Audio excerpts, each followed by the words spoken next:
आता जे छोटे मुलं असतात त्यांच्यामध्ये आपण काय ब्रश तर करू नाही शकत. 6 महिने 5 महिन्याच्या बाळामध्ये आपण ब्रश नाही करू शकत. तर अशा वेळेस आपण काय करू शकतो की एक छोटं सुती कपड्याचा तुकडा आपल्या बोटाला रॅप करून आपण त्यांच्या हिरड्या थोड्याशा पुसवू शकतो. आता त्या दातात मधून वास येऊ नये. हां, सो ही जी दुर्गंधी आहे ती कशी काय निर्माण होते आणि त्यासाठी काय करता? कंटिन्यूज असं एकटेपणाने बसलेले असतात किंवा असं नाही की काम करतानाच, ज्यांना जास्त बोलायची सवय नाहीये, अशा लोकांच्या पण तोंडामध्ये वास येतो. पण दात काढल्याने डोळ्यांना काही त्रास होतो हे पूर्ण गोष्ट चुकीची. गुटखा खाल्ल्याने दातांवरती असा काय इम्पॅक्ट होतो की ते इतके विचित्र होऊन बसतात? त्यामुळे काय होतं आपल्या तोंडामध्ये म्हणजे जे ओरल हायजीन आहे ही पूर्ण बिघडतेच. आणि ब्रश करताना पण असं घासायचं नाही ब्रश, कधीच आडवा ब्रश घासायचा नाही. फक्त एक सर्क्युलर मोशन, प्रत्येक दातावर एक सर्क्युलर मोशन करत जायचं. सर्क्युलर मोशन मध्येच दात घासायचे. दात साफ व्हायला खूप वेळ लागत नाही. जे खूप असे जोर जोरात दात असते त्याचं फुल तयार होतं ब्रशचं, ब्रिस्टलचं बार असं, तरी पण लोक येतात. नमस्कार मित्रांनो, मी मयूर आणि तुम्हा सर्वांचं खूप खूप स्वागत आहे अनसीन मराठी या यूट्यूब चॅनलवरती. मित्रांनो, लहानपणापासूनच आपल्या कानावरती दातांशी निगडीत खूप साऱ्या गोष्टी ऐकायला मिळतात. जसं की दोन लोकांची भांडण सुरू असेल तर दातच घशात घालीन किंवा जास्त दात खाऊ नको, किंवा एक मराठी भाषेतली सुंदर अशी म्हण, आपलेच दात आणि आपलेच ओठ. या भाषेने जितकं प्रेम दात या शब्दावरती गमतीशीर घेऊन केलेलं आहे तितकाच हा विषय सिरियस सुद्धा आहे. तर याच अशा गंभीर विषयावरती आज आपल्याशी चर्चा करायला आपल्या स्टुडिओमध्ये उपस्थित आहेत डॉक्टर स्नेहल सदाशिव बोलभट थोरवे. यांचं शिक्षण बॅचलर्स ऑफ डेंटल सर्जरीमध्ये झालेलं असून त्यांना 9 वर्षाचा अनुभव देखील आहे आणि त्यांचं क्लिनिक हे आंबेडकर चौक वारजे इथे आहे. तर मॅडम, खूप खूप स्वागत आहे तुमचं अनसीन मराठीच्या या स्टुडिओमध्ये. थँक्यू. तर मॅम, दातांचा विषय निघाल्यानंतर सगळ्यात आधी डोळ्यासमोर येतात लहान लेकरं आणि त्यांचे आई वडील लहानपणी त्यांना संध्याकाळ झाली की ब्रश करायला सांगतात किंवा दातांची काळजी घे किंवा टॉफीज खाऊ नको, चॉकलेट्स खाऊ नको. तर आता हे सगळ्या टिपिकल गोष्टी आहेत ज्या की आपण सहसा ऐकतच असतो. पण ऍक्च्युअल ती काळजी काय आहे जी पालकांनी, एक पालक म्हणून लहान लेकराच्या दातांची घ्यावी? हे एक बरोबर आहे की पालक सारखं सांगत राहतात की तू ब्रश कर, हे कर, पण ह्या फक्त सांगण्याच्या गोष्टी झाल्या. हे ऍक्च्युअली तुम्ही किती प्रॅक्टिकली करताय हे पण मॅटर करतं. आणि मुळात असं नाही की मुलांच्या तोंडात जेव्हा दात येतील तिथून पुढंच आपण काळजी घेतली पाहिजे, असं अजिबात नाहीये. मुलांना मोस्टली 5 ते 6व्या महिन्यापासून दात यायला लागतात, जेणेकरून आपण त्याच्या आधीपासून सुद्धा काळजी घेऊ शकतो. म्हणजे मुलांचे जे हिरड्या असतात किंवा काय, फक्त तोंडाची जी आपण स्वच्छता म्हणतो ती फक्त दातच असं नसतं. त्याच्यामध्ये आपल्या हिरड्या येतात, जीभ येते, दात येतात, परत घशाचा काही पोर्शन येतो. तर ह्या सगळ्या गोष्टी पण आपण विचारात घेतल्या पाहिजेत. आता जे छोटे मुलं असतात त्यांच्यामध्ये आपण काय ब्रश तर करू नाही शकत. 6 महिने 5 महिन्याच्या बाळामध्ये आपण ब्रश नाही करू शकत. तर अशा वेळेस आपण काय करू शकतो की एक छोटं सुती कपड्याचा तुकडा आपल्या बोटाला रॅप करून आपण त्यांच्या हिरड्या थोड्याशा पुसवू शकतो, जेणेकरून त्यांना जास्त इरिटेशन पण नाही होणार आणि शिवाय त्यांच्या जी तोंडाची साफसफाई म्हणतो किंवा क्लिनिंग म्हणतो ती पण होऊन जाते. कारण लहान मुलं मोस्टली दुधावर असतात.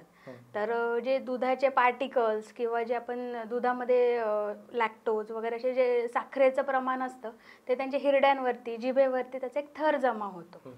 आणि जेव्हा कधी दात यायला लागतात तर या गोष्टींचा त्या दातांवरती सुद्धा इम्पॅक्ट होतो. तर अशा वेळेस काय होतं की आपण ते सुती कापडाने ते हिरड्या एक क्लीन करायच्या.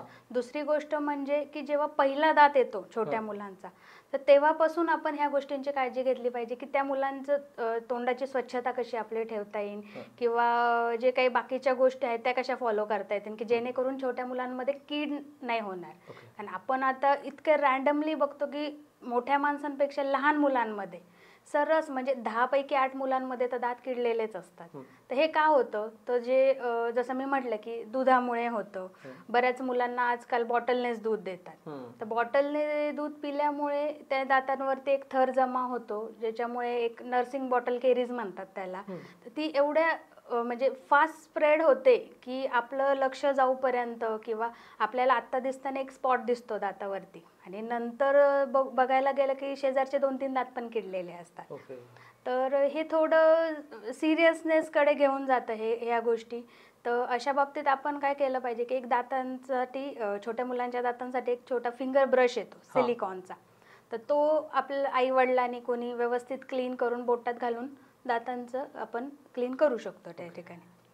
आणि दुसरी गोष्ट म्हणजे की जे छोटे मुलांना आपण देतो की जाऊ दे बाबा, जेवण नाही करत आहे तर हे तरी खा ते तरी खा. तर अशा गोष्टी करताना तुम्ही एक गोष्ट लक्षात ठेवायची की जे वॉटर सोल्युबल पदार्थ नाही आहेत, म्हणजे आजकाल म्हणजे आता फॅडच आलंय की पोटॅटो चिप्स झालं, बर्गर झालं, परत आपले बिस्किट झाले, क्रीमचे बिस्किट झाले. तर ह्यांचं काय होतं, हे स्टिकी फूड आहे, इक्लेअर्स म्हणतो ना आपण, ज्याच्यात जे साखरेसारखा चिकटपणा असतो. ह्या गोष्टी सगळ्या दाताला चिटकतात, ह्या वॉटर सोल्युबल नसतात. तर त्याच्यामुळे बॅक्टेरियाला एक माध्यम तयार होतं की ते तिथे जाऊन ग्रो करतात आणि बाकीच्या दातांना सुद्धा डॅमेज करतात. तर अशा वेळेस जरी कधी आपण दिलं मुलांना खायला किंवा ह्या गोष्टी दिल्या, बिस्किट दिलं किंवा काय, तर त्याच्यानंतर एक थोडंसं पाणी प्यायला द्यायचं. असं नाही की प्रत्येकच वेळेस आपण दात त्यांचे क्लीन करत बसणार किंवा ब्रश करायला सांगणार, असं होत नाही या ठिकाणी. आणि नॉर्मली जे 2 वर्षापर्यंतची मुलं आहेत तर त्यांना आपण फक्त जे मी फिंगर ब्रश सांगितला त्याने आपण त्यांचे दात क्लीन करू शकतो किंवा मग सुती कपड्याने करू शकतो. त्याच्यामध्ये काही तुम्ही पेस्ट वापरली नाही तरी चालतं, फक्त पाणी आणि तुमचा ब्रश. 2 वर्षानंतर तुम्ही पेस्ट वापरू शकता, ज्याच्यामध्ये फ्लोराईड नाही असे पेस्ट वापरू शकता, कारण छोटे मुलं काही थुंकत नाहीत. जेव्हा ते थुंकायला सुरुवात करतील तिथून पुढे तुम्ही फ्लोराईड बेस्ड टूथपेस्ट यूज करू शकता. तर पेस्ट पण किती, एकदम थोडीशी, कणभर, की जे मीडियम तयार होईल किंवा जिथे फ्रिक्शन जास्ती नाही होणार त्याच्यासाठी फक्त थोडीशी हे. आणि अजून एक आपण डेली रुटीनमध्ये ॲड करू शकतो की जे ब्रशिंग टेक्निक किंवा काय आहेत, ह्या मुलांना बसवून बळच सांगून वगैरे हे ते करणार नसतात. आपण त्यांच्यासमोर एक ॲक्टिव्हिटी करू शकतो की त्यांना घेऊन बसायचं, आम्ही ब्रश करतोय बघ, तू पण असाच ब्रश कर, किंवा मिरर समोर ठेवून तुम्ही ब्रश करून घेऊ शकता त्यांच्याकडून. किंवा आता बऱ्याच पेशंट्सला मी काय सांगते की तुम्ही काय करा, मुलं ब्रश करत नाहीत, आज केला तर उद्या करते ह्याचा काहीच भरोसा नसतो. तर तुम्ही काय करा की त्यांच्यासाठी एक फन म्हणून एक ॲक्टिव्हिटी करा. ब्रशिंग म्हणजे त्यांना एक नियम नका करू, एक ॲक्टिव्हिटी किंवा जस्ट त्यांना एक इंटरेस्ट इन त्या गोष्टीमध्ये की आपण हे केलं पाहिजे, आपल्याला मजा येते याच्यात. तर तुम्ही वेगवेगळ्या कलरचे टूथब्रश यूज करू शकता. आज कोणता कलर आहे, आज येल्लो कलर आहे, उद्या ग्रीन कलर मी यूज करणार, परवा रेड कलर, असे 3-4 ब्रश तुम्ही आणून ठेवा. आता मार्केटमध्ये बरेच कार्टूनसारखे पण ब्रश येतात किंवा वेगवेगळे असे येतात, तर ते तुम्ही आणू शकता. परत मोठ्या मुलांसाठी म्हणजे ज्यांच्यासाठी आपण टूथपेस्ट यूज करतोय त्यांच्यामध्ये फ्लेवर्ड टूथपेस्ट पण येतात, स्ट्रॉबेरी, ऑरेंज वगैरे. त्याच्यामुळे पण त्यांचा एक इंटरेस्ट वाढतो की आज मी स्ट्रॉबेरी फ्लेवरचं यूज करणार, तर त्याच्यासाठी मी रेडच यूज करणार. म्हणजे त्यांचं एक ते जे म्हणतो ना आपण ब्रेन डेव्हलपमेंट, कलर आणि टेस्ट वगैरे, हे पण तिथे डेव्हलप होतं. म्हणजे ते स्किल पण डेव्हलप होतात, प्लस त्यांना इंटरेस्ट पण येतो की आपण हे ब्रश केलं पाहिजे किंवा ह्या गोष्टी. मग त्याच्यामुळे त्यांची ती हॅबिट एक निर्माण होते आणि त्याच्यामुळे आपोआप त्यांच्या तोंडाची स्वच्छता राहते. तर आत्ता यामध्ये आपण टूथपेस्ट वरती थोडंसं बोललो, तर मला एक असंच माझ्या मनातला प्रश्न आहे की टूथपेस्ट खरंच नेसेसरी आहे का? की खूप जणांकडून मी असं ऐकलंय की एकतर आत्ताही तुम्ही मेन्शन केलं की ती एकदम थोडीशी घ्यावी, त्यानंतर त्याच्या काउंटर आर्ग्युमेंट्स मध्ये मी हे ऐकलंय की इन्स्टेड ऑफ टूथपेस्ट तुम्ही दंतमंजनवरती जास्त फोकस करा. सो हे काय आहे, म्हणजे खरंच गरजेची आहे का टूथपेस्ट? आता टूथपेस्ट म्हणजे काय झालं की टूथपेस्ट हे एक मीडियम झालं. तुम्ही कोणती टूथपेस्ट यूज करता हे मॅटर नाही करत. तुम्ही कोणती पण, तुम्हाला ज्याची टेस्ट आवडेल किंवा जी तुम्हाला कम्फर्ट झोनमध्ये नेते ती तुम्ही कोणती पण पेस्ट वापरू शकता. आम्ही असं काही स्पेसिफिक सांगत नाही की तुम्ही हीच वापरली पाहिजे किंवा तीच वापरली पाहिजे. काही सर्टन केसेस सोडल्या तर आम्ही असं कधीच मेन्शन नाही करत की तुम्ही कोणती यूज करायची. मेन तुमचं काय, तोंडाची जी स्वच्छता करतो आपण, तर त्याच्यामध्ये मेन फोकस तुमचा ब्रशिंग टेक्निकवर आला पाहिजे. आता टूथपेस्ट कसं झालं की आपल्याला एक मीडियम तयार होऊन तिथे एक जसं आपण म्हणतो ना स्मूथ फ्लो जातो किंवा काय, त्याच्यामुळे ते एक फोम तयार होतो, त्याच्यामुळे आपल्याला एक थोडंसं फ्रिक्शन कमी होतं. तर त्याच्यासाठी फक्त टूथपेस्ट वापरतात. आणि तुम्ही जसं म्हटलं की जे दंतमंजन वगैरे हे झालं, ह्या गोष्टी झाल्या, किंवा आता चारकोल पेस्ट झाली, तर बऱ्याच जणांना असं वाटतं की चारकोल पेस्ट यूज केल्याने दात पांढरे होतात किंवा काय, असं काही नाहीये. मेन म्हणजे कसं राहतं, तुमची जी तुम्ही कोणती पण पेस्ट वापरा, फक्त त्याची जे पार्टिकल साईज असते ती एकदम स्मूथ फाईन असली पाहिजे. जर त्याच्यामध्ये तुमचे जे पार्टिकलची साईज मोठी असेल किंवा जाड असेल तर ते काय करतं की आपल्या दातावरती एक फ्रिक्शन तयार करतं आणि ते असं नाही की एका दिवसात होईल. जसं आपण एखादी गोष्ट कंटिन्यू घासत राहिलो रफ सरफेस, त्याची झीज होणार. सेम तसंच दाताचं आहे. दाताची जी वरची लेअर असते ही इनॅमलची असते. तो सर्वात हार्ड पार्ट असतो आपल्या बॉडीतला. तो इझिली असं झीज होत नाही किंवा त्याचं ॲब्रेजन नाही होत. पण जर ते पार्टिकल्स तुम्ही रोजच घासत असलात आणि त्यात तुम्हाला ब्रशिंग टेक्निक प्रॉपर माहीत नसली तर ती दातांची झीज होणं साहजिकच आहे तिथे. त्यामुळे पेस्ट यूज करताना पण जे हातावर असं थोडंसं घेऊन बघायचं, तुम्हाला स्मूथ, एकदम स्मूथ, म्हणजे ज्याचे पार्टिकल्स बघण्यासाठी आपल्याला मायक्रोस्कोपची गरज पडते एवढी स्मूथ पेस्ट तुम्ही यूज करू शकता. म्हणजे टूथपेस्ट फक्त एक लुब्रिकंट म्हणून फक्त लुब्रिकंट म्हणून यूज करायचं. तुम्ही तुमच्या टेस्ट प्रमाणे किंवा काही काही म्हणतात मला ही पेस्ट वापरलं मला अल्सर्स येतात किंवा मला जेवण तिखट लागतं, तर तुम्हाला जी सूट झालेली आहे पेस्ट ते तुम्ही कोणती पण यूज करू शकता. मला असं वाटायचं ज्याने जास्त झणझण होतं ती चांगली. नाही, असं काहीच नाहीये. त्यात आता प्रत्येकाचे कंटेंट वेगळे असतात. काही मध्ये लवंगचं जे तेल असतं ते वेगळं राहतं. फक्त काही ठराविक जर केसेस सोडल्या की जसं की सेन्सिटिव्हिटी झालं, दातांची सेन्सिटिव्हिटी, त्याच्यासाठी आम्ही एक सेपरेट एक पेस्ट प्रिस्क्राईब करतो की तुम्ही ही पेस्ट वापरा. पण ती वापरायची पण एक टेक्निक आहे. असं नाही की ती आम्ही दिली आहे म्हणून तुम्ही रोजच वापरणार असं नाही. मी माझ्या प्रत्येक पेशंटला सांगते की तुम्ही ही पेस्ट फक्त बोटावर घेऊनच दाताला लावायची. सेन्सिटिव्हिटीची जी पेस्ट आहे ही असं नाही की ब्रशवर घेऊन तुम्ही दात घासत बसले म्हणजे तुमची सेन्सिटिव्हिटी थांबली, असं नाही. ती फक्त थोडीशी बोटावर घ्यायची. ज्या दातांना सेन्सिटिव्हिटी आहे त्या दाताला फक्त मसाज करून तुम्ही पाण्याने धुवून टाकायची. तुमची सेन्सिटिव्हिटी थांबली की ती पेस्ट वापरायची तुम्ही बंद करा. अशा फक्त काही सर्टन केसेस मध्येच फक्त ह्या गोष्टी करायच्या, डेली यूजला नाही करायच्या. त्यातल्या त्यात कोणती टूथपेस्ट तुम्ही सजेस्ट करा?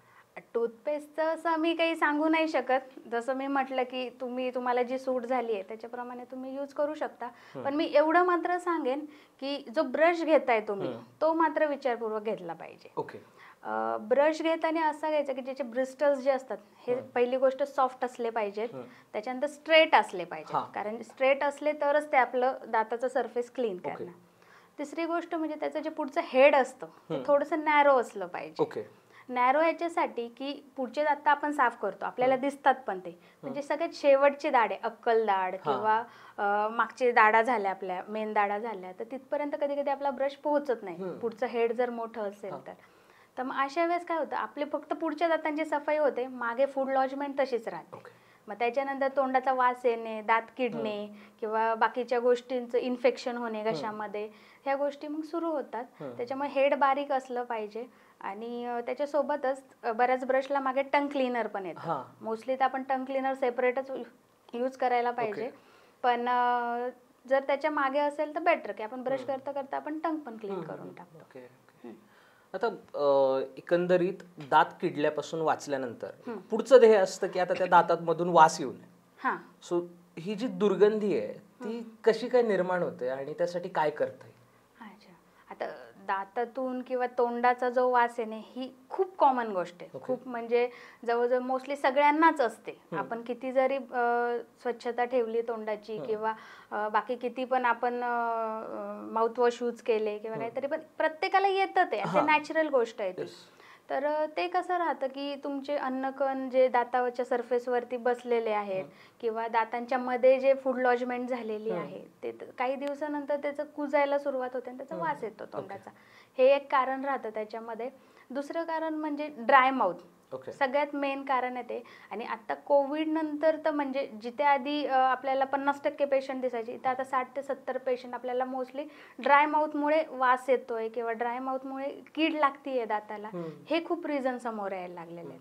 कारण बऱ्याच आणि मोस्टली या केसेस जे कॉर्पोरेटमध्ये आहेत किंवा ज्यांचं डेस्क, तर बऱ्यापैकी मी जसं म्हटलं तसं की ज्यांचं डेस्क वर्क असतं म्हणजे 5-6 तास ज्यांना कंटिन्यू बसावं लागतं, कोणाशी बोलणं नाही होत, काही नाही, कंटिन्यू लॅपटॉप किंवा दुसरे कुठले त्यांचे कामं असतील त्याच्यानं, तर अशा वेळेस काय होतं की आपल्या तोंडातल्या ज्या ग्रंथी असतात लाळेच्या, तर लाळेचं सिक्रिशन जे असतं हे कमी होतं. जेवढे आपली जीभ हालेल, आपण बोलतो जेवढं, प्रत्येकाने ऑब्झर्व केलं असेल की जेवढं आपण बोलतो तेवढं आपल्या तोंडात थुंकी जास्त जमा होते. तर ज्यांचं कंटिन्यू असं एकटेपणाने बसलेले असतात किंवा असं नाही की काम करतानाच, ज्यांना जास्त बोलायची सवय नाहीये, अशा लोकांच्या पण तोंडामध्ये वास येतो. कारण लाळ जी आहे हे आपल्या तोंडातले बॅक्टेरिया किंवा जे काही फूड पार्टिकल्स असतात हे वॉश आउट करतात, जे आपल्या पोटात जातात किंवा काय. पण त्याच्यामुळे काय होतं की जे डिपॉझिशन आहे ते होत नाही पार्टिकल्सचं आणि वास येणं थांबतं. पण हे लोकांमध्ये काय होतं, बराच वेळ पाणी पिण्यात नाहीयेत किंवा बोलण्यात नाहीयेत, काही खाण्यात नाहीयेत, मग ते कंटिन्यू एका जागेवर सगळं डिपॉझिशन होऊन ते तोंडाचा वास यायला लागतो त्या ठिकाणी. म्हणजे न बोलणं हे न बोलणं किंवा आता हे एकच रिझन नाही की काही काहींमध्ये जेनेटिक पण असतं, की काही काहींमध्ये लाळ बऱ्या प्रमाणात सिक्रीट होते, काही लोकांमध्ये लाळेचं प्रमाणच कमी असतं किंवा त्यांचे जे ब्लॉक्स होतात, त्यांचे जे ग्रंथी असतात त्यांचे ओपनिंग ब्लॉक होतात, तर त्याच्यामुळे सुद्धा ड्राय माउथचं प्रॉब्लेम येतो त्या ठिकाणी आणि तोंडाचा वास येऊ शकतो. अशा वेळी माउथ क्लीनर्स, माउथ वॉशर जे असतात ते किती काम करतात, किती इफेक्टिव्ह? माउथ वॉश आता कसं आहे, त्याच्यात 2 टाईप झाले. माउथ वॉश किंवा जे आपण माउथ कॉस्मेटिक्स मध्ये वगैरे काही काही येतात, ऍड्स बऱ्याच येतात आता. तर मी असं सजेस्ट करेन की कंटिन्यू माउथ वॉश यूज नका करू. आणि दुसरी गोष्ट म्हणजे जे परफ्यूम येतात, जे आपण तोंडामध्ये स्प्रे करतो की वास येऊ नये, हे फक्त एक कॉस्मेटिक बेसिसवर झालं. की जसं आपण कपड्यांवरती परफ्यूम मारतो, पण जो काही कपड्यांमध्ये आपले मळ असतो किंवा काय तो जागेवरच असतो वास येऊ नये म्हणून. सेम तोंडाचं पण तसंच आहे की बॅक्टेरिया तर तोंडामध्ये आहेत, ते तुम्ही तसंच तिथे डिपॉझिट झालेले आहेत, फक्त तुम्ही परफ्यूम मारल्याने समोरच्याला वास नाही येणार, पण बॅक्टेरियल ग्रोथ तुमच्या तोंडात तर चालूच असणार आहे. फक्त एवढंच की जर तुम्हाला मेडिकल मध्ये कुणी प्रिस्क्राईब केलं असेल की तुम्ही हे यूज करा माउथ वॉश किंवा हे स्प्रे यूज करा, तर तुम्ही ते यूज करू शकता. पण असं कॉस्मेटिक बेसिसवर म्हणजे मला तरी योग्य नाही वाटत यूज करणं. म्हणजे त्याने फक्त वास लपतो, जात नाही. आणि माउथ वॉशचं असं आहे की जे अल्कोहोल कंटेंट ज्याच्यामध्ये असतं माउथ वॉश मध्ये, ते पण जास्त नाही यूज केले पाहिजे. जर तुम्हाला डॉक्टरांनी सांगितलं तुमच्या तोंडात एखादी काही कंडिशन असेल की ज्यावेळेस तुम्हाला माउथ वॉश यूज करणं गरजेचं आहे, त्यावेळेस तुम्ही माउथ वॉश यूज करू शकता. पण रोज तुम्ही डेली बेसिसवर जर माउथ वॉश यूज केलं तर तुमच्या दातांवरती एक लालसर रंगाचे स्टेन्स जमा होऊ शकतात. त्यामुळे रोज यूज नाही करायचं. आणि अल्कोहोल बेस तर नाहीच करायचे रोज. जे नॅचरल वगैरे आहे ते तुम्ही कधी करू शकता, वन्स इन अ वाईल, पण ते सुद्धा रोज नाही. त्याला अल्टरनेटिव्ह ऑप्शन म्हणजे तुम्ही घरगुती उपाय करा, की जसं की तुम्ही कोमट पाणी घ्या, त्याच्यामध्ये अर्धा चमचा मीठ, अर्धा चमचा हळद, हे करून तुम्ही रोज सकाळी संध्याकाळ गार्गल्स करू शकता. त्याने पण चांगली आपली तोंडाची हेल्थ जी आहे चांगली राहते आणि हिरड्यांचे जे प्रॉब्लेम असतात ते ह्याच्यामुळे बऱ्यापैकी कमी होतात. म्हणजे मी स्वतः एक्सपिरियन्स केलंय. मी माझ्या पेशंटला, प्रत्येक पेशंटला जे माझ्या ओपीडी मध्ये येतं, जे ट्रीटमेंट करतात, जिथे माउथवॉश गरज आहे तिथे माउथवॉश सांगते, पण बाकी सगळ्या पेशंटला मी हे कंटिन्यू बेसिसवर करायलाच लावते. आणि पेशंटचे मला फीडबॅक पण आलेले की ह्याच्यामुळे आमचे बरेच हिरड्यांचे प्रॉब्लेम कमी झालेले आहेत किंवा जे हिरड्यांमधून रक्त येणं आहे ते कमी झालेलं आहे, तोंडाचा वास कमी झालेला आहे. मग त्या एक्सपिरियन्स वरून तरी मला असं वाटतं की हे बेस्ट आहे आणि ह्याचा काही हार्म पण नाही आपल्या तोंडाला काही. कारण सगळ्या गोष्टी घरातल्याच आहेत, काही विकत आणायची गोष्ट नाही, इकॉनॉमिकल पण आहे, प्लस नॅचरल गोष्टी पण आहेत. त्यामुळे हे डेली बेसिस वरती यूज करायला काहीच हरकत नाही. म्हणजे मेडिकल उपचारांपेक्षा घरगुती उपाय या बाबतीत जरा तुम्ही प्रेफर करता? घरगुती उपाय म्हणजे सगळ्याच ट्रीटमेंटच्या बाबतीत नाही, पण जे आपण जे प्रिव्हेन्शन म्हणतो ना, प्रिव्हेन्शन ट्रीटमेंट जे असतात, असं नाही की दात किडल्यानंतर बरेच जण तिथे कापूर ठेवतात किंवा अजून वेगळं वेगळं काहीतरी आयुर्वेदिक जडीबुटी वगैरे ठेवतात. त्याला मी जास्त हे नाही करत. त्याचे असतील पण इफेक्ट, पण मला तरी मी अजून पर्सनली यूज पण नाही केलं आणि मी कोणाला सांगितलेल्या पण नाहीत ह्या गोष्टी. पण जे प्रिव्हेन्शन मध्ये येतात की आपण म्हणजे प्रिव्हेन्शन मध्ये आता ब्रशिंग पण येतं, जसं की ब्रशिंग, परत गार्गल्स करणं, ह्या गोष्टी मी प्रेफर करते. दातांशी निगडीत आणखीन एक गैरसमज म्हणजे की जर का दात काढायचीच वेळ आली तर शक्यतो लोक लवकर तयार होत नाहीत दात काढण्यासाठी. किंवा आणखी एक मोठा गैरसमज दातांच्या बाबतीत की दातांना जरा काही धक्का लावला, काढले वगैरे, तर सगळ्यात पहिला परिणाम डोळ्यांवर होतो, चष्मा वगैरे लागतो. तर याबद्दल तुम्ही काय सांगा? नाही, हा जो एक खूप मोठा गैरसमज आहे. म्हणजे मी सुद्धा जवळपास 10 पैकी 9 पेशंटच्या तोंडातून हे ऐकतेच की डोळ्यांना तर काही त्रास नाही होणार ना. त्यांच्या जवळपास 2-3 अपॉइंटमेंट होतात की नाही मग मी विचार करून सांगते किंवा डोळ्याला मला भीती वाटते काही होईल की नाही. असं काहीच होत नाही. हे सायंटिफिकली पण प्रूव्ह झालेलं आहे. मेन म्हणजे काय होतं, खालच्या दातांचा तर काहीच प्रॉब्लेम नाही. ज्यांना कुणाला क्वचित 10 पैकी 2 पेशंटला जर काही झालं असेल की दाताचं दुखणं आलं आणि डोळ्यांना त्रास झालाय, तर ते कशामुळे होतं की आपले जे वरचे दात आहेत त्याच्या जस्ट वरती आपलं सायनस असतं या ठिकाणी आणि त्याच्यावरती लगेच डोळा असतो. सायनस म्हणजे आपलं एक पोकळी असते तिथे. तर जे वरच्या दातांचं जे इन्फेक्शन आहे ह्याच्याकडे आपण जर दुर्लक्ष केलं, दात किडला किंवा बाकी काही तिथे पू तयार झाला, काही मार लागला, तर ते इन्फेक्शन काय होतं की स्प्रेड पोकळ आहे तिथं, काही त्याला कशाला हे करत जायचं नाहीये, ते डायरेक्ट डोळ्यापर्यंत जातं. मग डोळ्याला सूज येणे किंवा अशा गोष्टी होतात. मग ते लोकांना वाटतं की दातामुळेच माझ्या डोळ्यांना प्रॉब्लेम आलाय.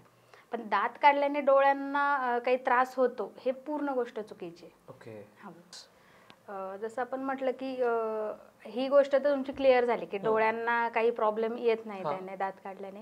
आणि दुसरी गोष्ट म्हणजे बऱ्याच जणांना असं वाटतं अरे जाऊ दे दात खराब झालाय, काहींना पेन होतं काहींना होत नाही, तोंडात राहिला तर काय प्रॉब्लेम येतो, असं तर ते दुखत नाही, कधी ना कधी तो पडून जाईल किंवा तुटून जाईल. तर बऱ्याच पेशंटला असं वाटतं की वरचा जो पोर्शन आहे क्राऊन पोर्शन हा तुटून गेला म्हणजे दात त्यांचा निघून गेला. पण तो फक्त 1/3 पोर्शन असतो. खाली मुळांचा जो पोर्शन असतो हाडामध्ये तो 2/3 असतो पोर्शन. तर तो आपल्याला काढावा लागतो. जे किडलेले दात आपण तसेच तोंडामध्ये ठेवतो तर त्याच्यामुळे काय होतं, तो दात तर ऑलरेडी खराब झालेलाच आहे, पण त्याच्यामुळे जे बॅक्टेरियल ग्रोथ होते तर ते साईडच्या दातांना पण डॅमेज करू शकतात आपल्या. आणि खूप दिवस तो दात तोंडात राहिला, त्याचं जर आपल्याला इरिटेशन होत राहिलं जिभेला किंवा गालाला किंवा काय, तर त्याचं पुढे जाऊन कॅन्सरमध्ये पण कन्व्हर्जन होऊ शकतं. म्हणजे एवढं सिव्हिअर ही गोष्ट होऊ शकते की फक्त फ्रिक्शनमुळेच नाही, तर जे बॅक्टेरियल ग्रोथ होते किंवा पस होतो खाली, तर त्याच्यामुळे सगळे टिश्यू डॅमेज होतात, ते घशापर्यंत जातात. आणि जेव्हा कधी ओरल कॅन्सर होतो तर हा फक्त तोंडापुरता मर्यादित नसतो, तो तुमच्या पूर्ण बॉडीमध्ये पण स्प्रेड होऊ शकतो. त्यामुळे जो डॅमेज झालेला पोर्शन आहे म्हणजे दाताचा खूप जास्त दात, दुसरा काही उपायच नाहीये त्याच्यावर, ट्रीटमेंटच नाहीये, तर अशा वेळेस जेव्हा डॉक्टर तुम्हाला सजेस्ट करतात की दात काढा, तेव्हा मोस्टली तर मी म्हणेन की दात काढूनच घ्या, तो तोंडामध्ये ठेवू नका. आता जसं तुम्ही ओरल कॅन्सर बद्दल बोललात, सो एक असाच प्रश्न आहे की गुटखा खाल्ल्याने दातांवरती असा काय इम्पॅक्ट होतो की ते इतके विचित्र होऊन बसतात? फक्त गुटखाच नाही, तंबाखू, सिगारेट, पान मसाला, तर गुटखा हे फक्त एक म्हणजे कंपनी किंवा एक टाईप झाला फक्त. हे सगळ्या गोष्टी ज्या आहेत ह्याच्यामुळे काय होतं, आपल्या तोंडामध्ये म्हणजे जे ओरल हायजीन आहे ही पूर्ण बिघडतेच. तंबाखूमुळे सगळ्यात मेन कारण म्हणजे आपलं ड्राय माउथ होतं, तोंड पूर्ण कोरडं होतं. जसं मी मगाशी म्हटलं की तोंड कोरडं पडल्यामुळे तुम्हाला दात किडू शकतात किंवा तोंडाचा वास येतो किंवा बाकीचे प्रॉब्लेम्स होऊ शकतात, तो एक मेन रिझन राहतो. प्लस तंबाखू किंवा बाकी पान मसाला झालं, गुटखा झालं, तर बरेच लोक काय करतात ते एकाच जागेवर ठेवतात. म्हणजे महिने वर्षानुवर्ष ते एकाच जागेवर ठेवतात. एका जागेवर ठेवून काय होतं की त्या ठिकाणी अल्सरेशन होतं आणि अल्सरेशनचं रूपांतर नंतर कॅन्सरमध्ये होतं. तर जे तंबाखू वगैरे खाणारे लोक असतात एका ठिकाणी होतात, तर एक लुकोप्लाकिया नावाचं एक व्हाईट पॅच तयार होतो त्या ठिकाणी. तर तो पॅच जेव्हा दिसेल त्यावेळेस आपण मोस्टली तो पॅच त्यांना काढून घ्यायला लावतो. आता माझे म्हणजे एक 2-3 वर्षापूर्वीची एक गोष्ट आहे. माझ्या क्लिनिकमध्ये एक पेशंट आला होता. तर म्हणजे असं नॉर्मल होता तो, की असं नाही की खूप मोठ्या पोस्टवर किंवा जॉबला, नॉर्मल होता एकदम. तंबाखू खाण्याची हॅबिट होती त्याला. मी त्यांना विचारलं तुम्ही तंबाखू खाता का, तर पेशंट ऑब्व्हियसली नाहीच म्हणणार, पण आम्हाला पूर्ण क्लिनिकली आम्ही बघितल्यानंतर आमच्या लक्षात येतं.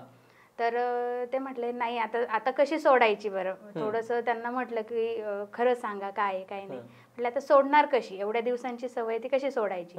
म्हटलं ठीक आहे तुम्ही सोडू नका, मी म्हणत पण नाही की तुम्हाला आजच सोडा, फक्त आज इथे ठेवताय ना तर अल्टरनेटिव्ह करा, इथे आज ठेवा उद्या इकडे ठेवा आणि रोज फक्त चेक करा की तुम्हाला तिथे व्हाईट पॅच आलाय का. ज्या दिवशी तुम्हाला व्हाईट पॅच तिथे दिसेल पहिले जाऊन तुम्ही तो काढून घ्या. त्याच्यामुळे काय होईल की जे मी व्हाईट पॅच बोलली त्याचं पुढे जाऊन तिथे अल्सरेशन होतं, अल्सरेशनचं कॅन्सरमध्ये होतं. त्याची प्रिव्हेंटिव्ह गोष्ट आहे. प्रिव्हेंटिव्ह म्हणजे एकदा तोंडाचा कॅन्सर झाला कुठल्याच कॅन्सरवर उपाय नाही आहे अजून, पण ज्या गोष्टी आपल्याला प्री कॅन्सरस गोष्टी ज्या आपल्याला आढळून येतात तोंडामध्ये त्याच्यावर आपण नक्कीच उपाय करू शकतो.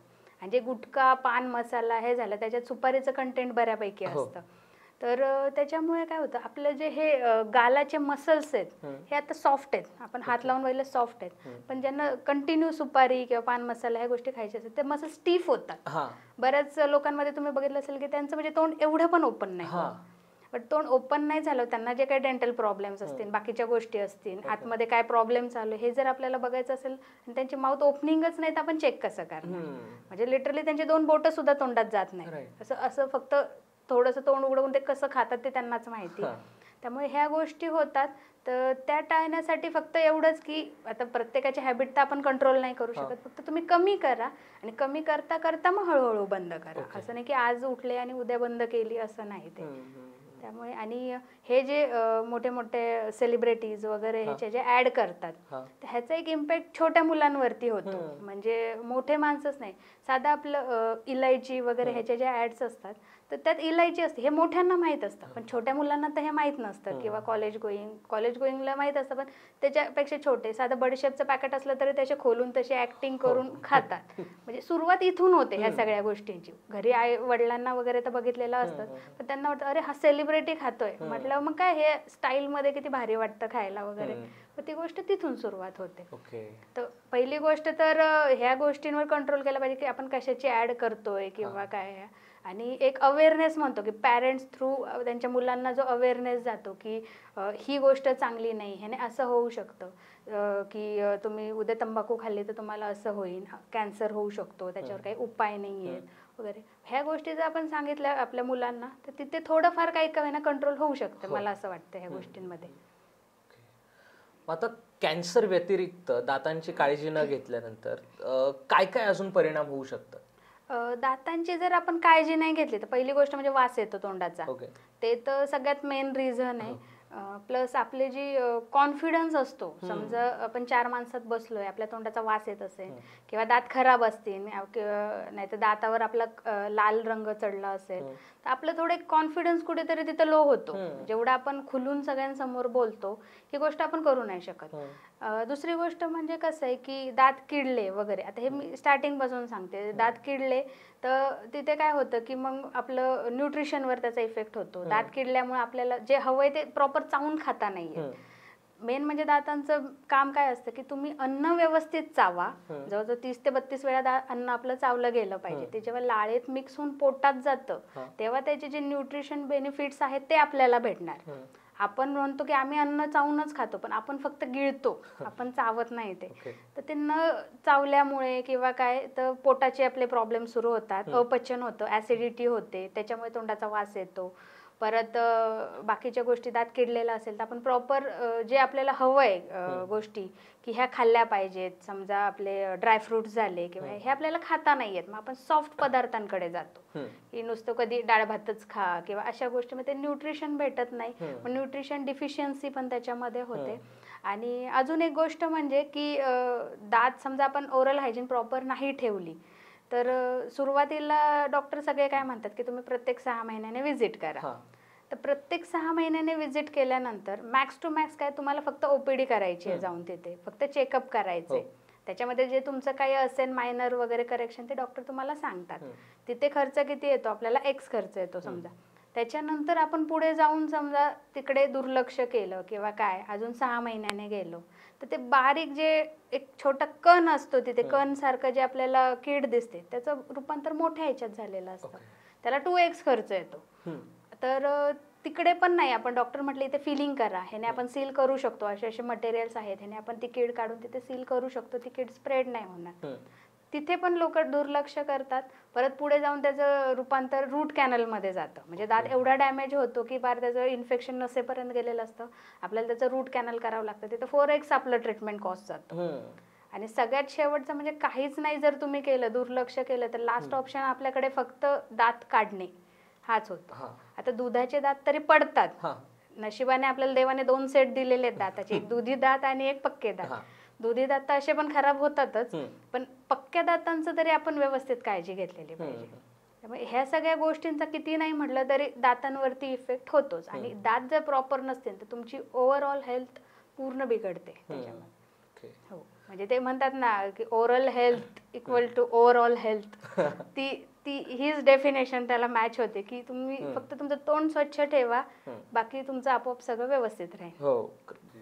मग अशा वेळी जे लोक आपले दात गमावतात, मोस्टली हा प्रकार म्हातारपणी जास्त लोकांच्या वाट्याला येतो, तर त्यावेळी त्यांना कवळी दिली जाते किंवा फिक्स दात दिले जातात, तर अशा वेळी त्यांच्या लाईफस्टाईल मध्ये काय चेंजेस येतात? आता मोस्टली काय होतं की त्यांचं ते जे एज असतं, एज ग्रुप म्हणतो आपण, आता हे फक्त आपण कवळीच्या पेशंटचं गृहीत धरू की त्याच्यामध्ये एक तर त्यांचे नॉर्मली दात पडून जातात कारण बोन लॉस होतो, बाकीचे हिरड्यांचे प्रॉब्लेम असतात, आणि दुसरी गोष्ट म्हणजे कसं की काही ना काही कारणाने आपल्याला ते दात काढावे लागतात.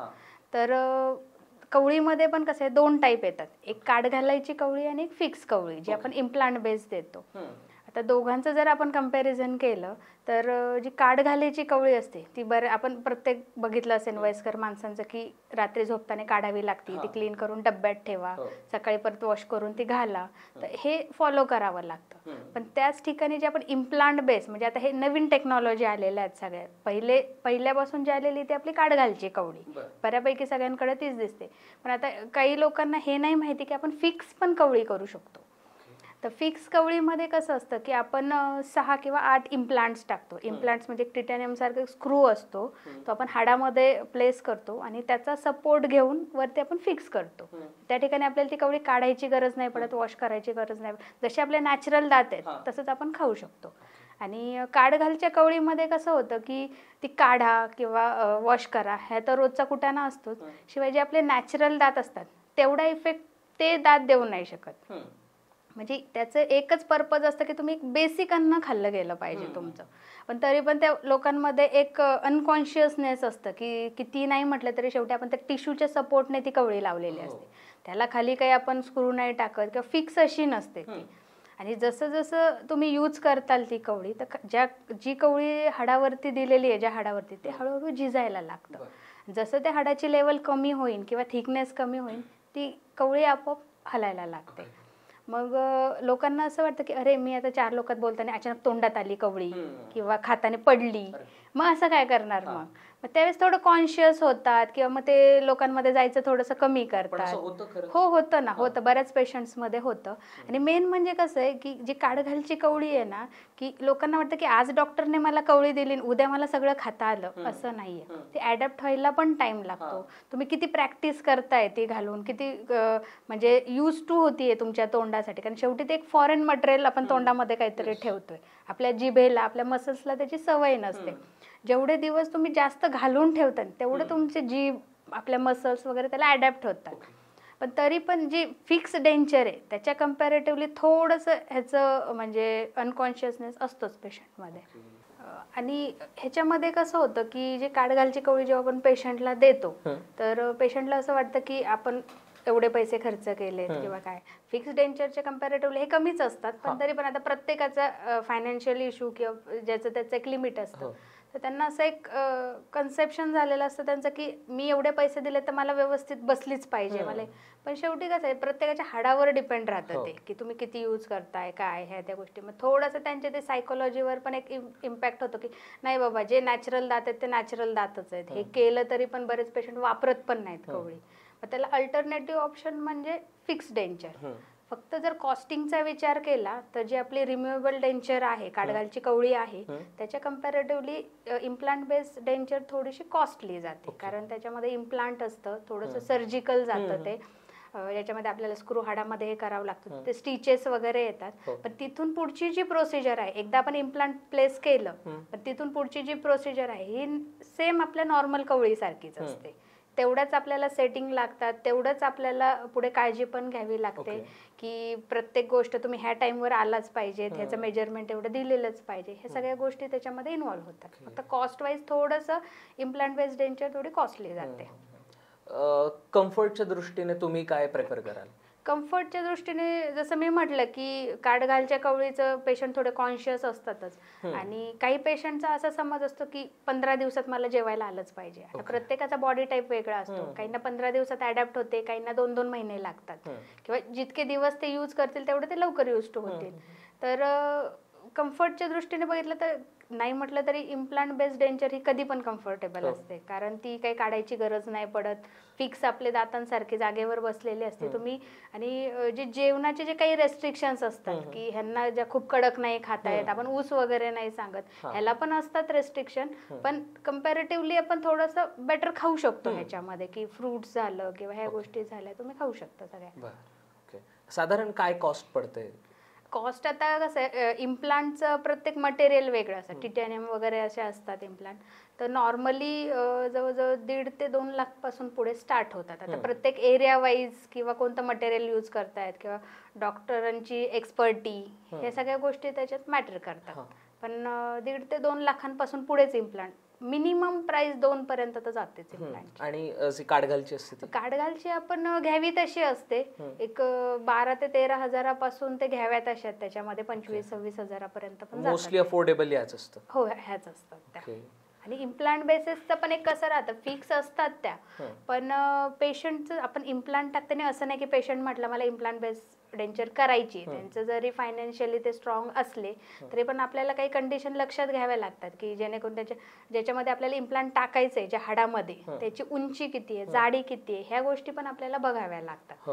जर त्या प्रॉपर आपल्याला आपल्या कंडिशन प्रमाणे असतील तरच आपण इम्प्लांट टाकतो, नाही तर मग आपण नाही सजेस्ट करत त्यांना. ओके. दातांच्या विकाराबाबत आणखी एक कन्सर्निंग मुद्दा हा, की गर्भावस्थेतल्या ज्या स्त्रिया आहेत, आता अवस्था बघून तरी दातांचे विकार काही येत नाही, तर अशा वेळी गर्भावस्थेत असलेल्या महिलांनी दातांबाबतची कोणती ट्रीटमेंट अवॉइड करावी? आता प्रेग्नन्सीचं कसं असतं की आजकाल बरेच लोक म्हणजे थोडेसे एज्युकेटेड झालेले आहेत किंवा काय, समजा प्रेग्नन्सी प्लॅन करत असताल, म्हणजे सुरुवातीला मी असं सांगेन की इन केस तुमचं प्रेग्नन्सी प्लॅनिंग चालू आहे तर तुम्ही म्हणजे एक 6 महिन्यांनी किंवा 3 महिन्यांनी रुटीन चेकअप करा फक्त. तुमच्या दातांमध्ये काही प्रॉब्लेम नाहीये ना, किंवा मला काही ट्रीटमेंटची गरज आहे का, कारण एकदा प्रेग्नेंट झाल्यावर आपल्याला खूप रेस्ट्रिक्शन्स येतात दाताच्या ट्रीटमेंट करताना. शिवाय प्रेग्नन्सीमध्ये काय होतं की आपल्या बॉडीमध्ये खूप हार्मोनल चेंजेस होतात, त्याच्यामुळे हिरड्यांना सूज येणे, हिरड्यातून रक्त येणे, ज्याला जिंजायव्हायटिस म्हणतात, तर अशा गोष्टी होतात. आणि जे फर्स्ट ट्रायमिनिस्टर आहे त्याच्यात तर आपण काहीच ट्रीटमेंट नाही करत. फर्स्ट आणि थर्डमध्ये तर आपण काहीच ट्रीटमेंट नाही करत. सेकंड ट्रायमिनिस्टर तरी थोडंसं आपण सेफ म्हणतो की तुम्ही स्केलिंग करू शकता, फिलिंग करू शकता, पण फर्स्ट आणि थर्डमध्ये तर आपण पूर्णपणे अवॉइड करतो. आणि ह्यांनी ज्या प्रेग्नंट लेडीज आहेत त्यांनी सुद्धा या गोष्टीची काळजी घ्यायला पाहिजे की आपली ओरल हायजीन जी आहे ही आपण प्रॉपर ठेवली पाहिजे, जेणेकरून आपल्याला ट्रीटमेंट घ्यायची गरजच नाही पडली पाहिजे किंवा औषधं घ्यायची गरज नाही पडली पाहिजे. आता समजा एखादं पेशंट आलं माझ्याकडे की मी प्रेग्नंट आहे आणि मला असं दात दुखतोय किंवा असं इन्फेक्शन झालेलं आहे किंवा काय, तर आपण त्यांचे जे गायनोकॉलॉजिस्ट आहेत आपण त्यांचा कन्सर्न घेऊनच त्यांना हे करतो, त्यांची कन्सेंट घेतो किंवा बाकीच्या गोष्टी हे करतो. शिवाय जे आपण अँटीबायोटिक्स देतो, ॲमॉक्सिसिलिन झालं, पेनिसिलिन झालं, ह्या सेफ आहेत प्रेग्नन्सीमध्ये, पण टेट्रासायक्लिन पूर्णपणे अवॉइड करतो आपण, का तर त्याचा इम्पॅक्ट बाळावर होतो. बाळाचे जे दात असतात त्याला एक लाल डिस्कलरेशन होतं, जे येणारे दात असतात बाळाचे, तर ते आई काय खाते किंवा काय मेडिसिन घेते ह्याचा बऱ्यापैकी इम्पॅक्ट त्या बाळावर होत असतो. आणि त्याच्यामध्ये जर मेन म्हणजे तुम्ही जर ओरल हायजीन प्रॉपर नाही ठेवली, कधी गर्भवती बाई आहे तिने ओरल हायजीन प्रॉपर नाही ठेवली तर त्याचा खूप जास्त इम्पॅक्ट बाळावर पडतो.